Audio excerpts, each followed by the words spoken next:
Hola, bienvenidos a Academia Internet. Hoy vamos a estudiar los estados o fases de la materia.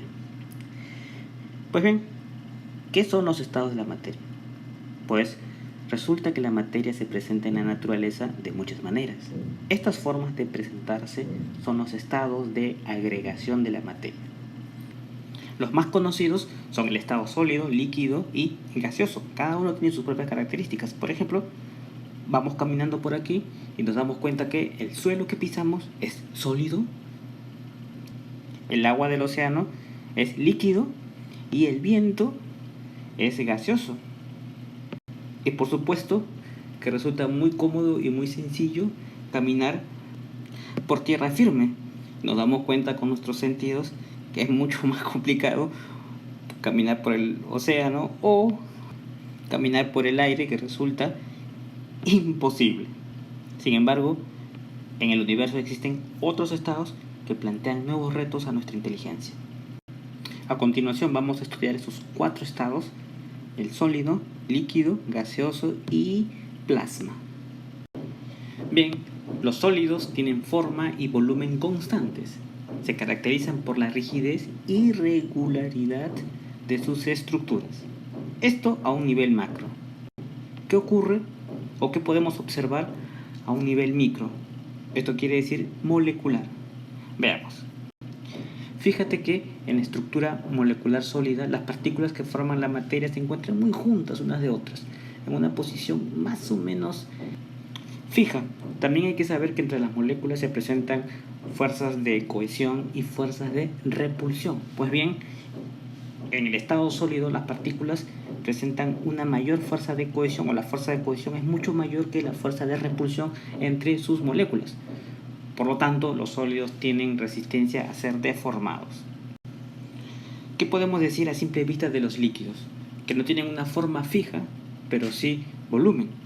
Ellos se adaptan al recipiente que los contiene y presentan como característica principal visible la capacidad de fluir. Por eso se les dice fluidos.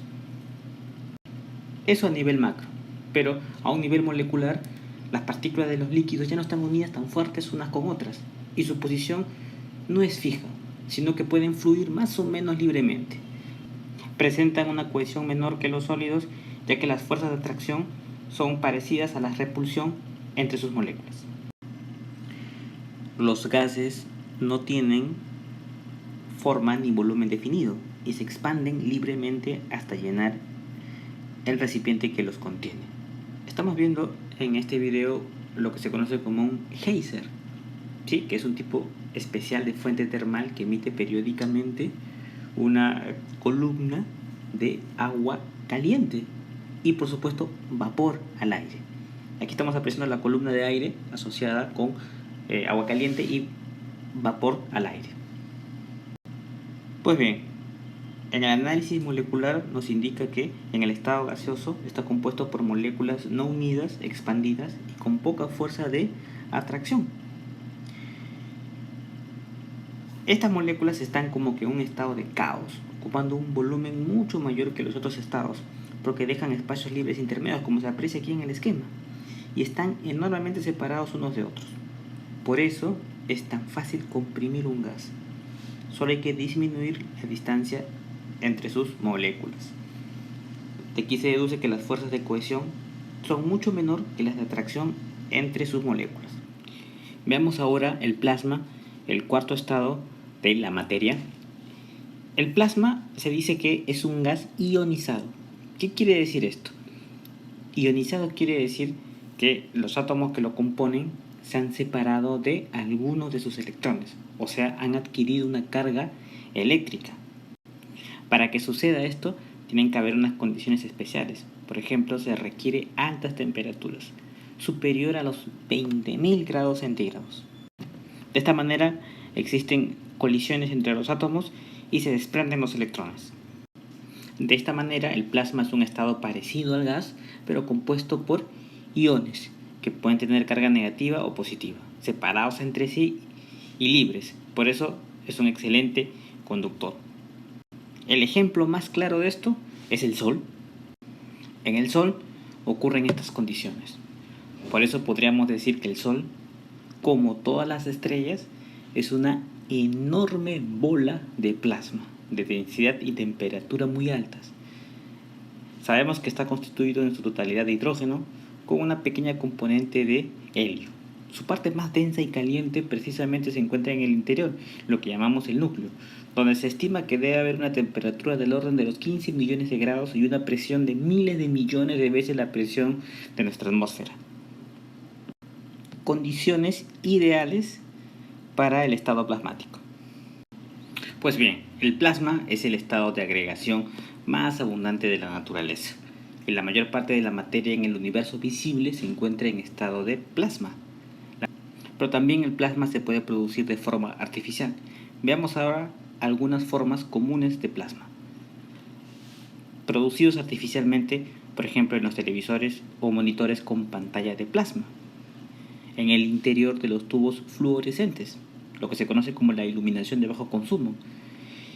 En la materia expulsada para la propulsión de cohetes, ¿sí? En los reactores de fusión, en fin.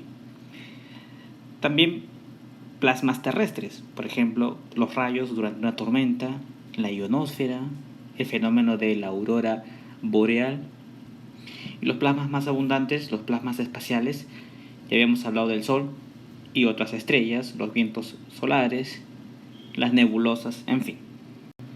Bien, aquí tenemos un pequeño resumen. Hemos preparado un cuadro con las principales características de los 4 estados de la materia, los que hemos estudiado, ¿sí? De acuerdo a un análisis molecular. Fíjate el sólido, cómo se encuentran sus moléculas, en el líquido, cómo se encuentran las moléculas, en el gas y en el plasma, que es un gas ionizado. Aquí están los iones, las partículas cargadas. Entonces, ¿qué se puede apreciar a simple vista? Por ejemplo, que aquí hay un orden entre sus partículas. Acá hay cierta libertad de movimiento, sin embargo, aquí es caótico en el gas y en el plasma. Por lo tanto, va a haber una mayor cantidad de energía, por supuesto, mayor movimiento. En el caso de la compresión, esto es incompresible. Contar que este va a ser muy compresible. Sí, porque hay demasiado espacio entre sus moléculas. Aquí hay muy poco espacio. Distancia entre las partículas muy pequeñas, por eso que no se puede, su nivel de compresión es bajo. Aquí es pequeño y aquí es muy amplia las distancias. Bueno, la forma determinada, esto ya lo habíamos visto, es indeterminado. Fíjate que el líquido se adapta al recipiente que lo contiene. En cuanto al flujo, este no fluye, estos son fluidos. Bueno, por lo tanto, es importante recordar el esquema molecular de cada uno de los estados de la materia. Bien, vamos a hablar ahora sobre los cambios de estado. Y para lo cual vamos a poner el siguiente ejemplo. ¿Qué estamos viendo en el video? Estamos viendo nubes. A ver, yo te pregunto, ¿las nubes en qué estado se encuentran? ¿En el estado sólido, líquido o gaseoso? Piénsalo bien y respóndeme. Seguro estarás tentado a responderme que se encuentran en estado gaseoso. ¿Por qué me dirás? Las nubes son vapor de agua. Sin embargo, eso no se ajusta a la realidad. La respuesta es muy diferente. ¿Por qué? Porque las nubes están formadas por gotitas de agua o por hielo, o por ambos, ¿sí? No es vapor de agua. Es decir, son agua, pero en estado líquido o sólido, pero no vapor. ¿Por qué? Porque el vapor es un gas. ¿Y cómo reconozco el gas? Fácil. El gas es totalmente transparente, por lo que cuando está presente en la atmósfera no lo vemos, ¿sí? Esa es la característica del vapor de agua. Por lo tanto, la formación de una nube que sí vemos, podemos apreciar con nuestros sentidos, tiene su origen precisamente en que el vapor se condensa. Esto significa que el agua deja de ser gaseoso y pasa a líquido, al transformarse en las pequeñas gotitas que habíamos mencionado, que forman las nubes. Eso es lo que significa un cambio de estado, pasar de estado gaseoso a estado líquido. Veamos. Cambios de estado. ¿Qué significa a un nivel molecular los estados de agregación de la materia? Según lo que hemos visto, simplemente lo que quiere decir es que nos estamos refiriendo a cómo están agrupadas las partículas que la componen. Como vemos en este esquema, vamos a darnos cuenta de un cambio de estado cuando cambian las condiciones de presión y temperatura. Entonces, cuando cambiamos estas condiciones, o sea, la presión y temperatura en una sustancia, se produce como un cambio de ordenación entre sus moléculas. Por ejemplo, si calientas el estado sólido, entonces comienzan a desordenarse sus moléculas. Eso va a generar que cambie a líquido. Luego, si sigues variando las condiciones de temperatura, pues se hace gaseoso. Lo mismo para el gas. Si logramos ionizar el gas a condiciones de temperatura altísimas, pues obtenemos el plasma. Bien, aquí le presentamos un diagrama de los cambios de estado entre los estados sólido, líquido y gaseoso. Se pone de ejemplo al agua casi siempre porque, dadas las condiciones existentes en la superficie terrestre, solo algunas sustancias pueden hallarse de modo natural en los tres estados. Este es el caso del agua. La mayoría de sustancias se presentan en un estado concreto. ¿Sí? Por ejemplo, los minerales, los metales, son sólidos naturalmente, y en estado gaseoso, por ejemplo, el oxígeno que se encuentra en la atmósfera, el CO2. Por lo tanto, si yo quiero pasar de líquido a sólido, el proceso se llama solidificación. De sólido a gas, el proceso se llama sublimación o sublimación directa. Y si yo quiero pasar de gas a líquido, se llama condensación o también licuación. Si yo quiero pasar de sólido a líquido, fusión. Si yo quiero pasar de líquido a gas, vaporización o ebullición. Y si yo quiero pasar de gas a sólido, cristalización o también le llaman sublimación inversa. Aquí tenemos ya el esquema completo. Este diagrama muestra la nomenclatura para las diferentes transiciones de fase y su reversibilidad y relación con la variación de la entalpía. Entalpía quiere decir la cantidad de energía absorbida o cedida por un sistema. Hay que aclarar que estamos hablando de cambios físicos, ¿verdad? Que en estas transformaciones de fase de las sustancias, estas no se transforman en otras sustancias, solo cambian su estado físico. Fíjate que de gas a plasma se llama ionización y la reversibilidad de plasma a gas, desionización. Bueno, si te gustó el video, comparte y suscríbete para más contenido similar.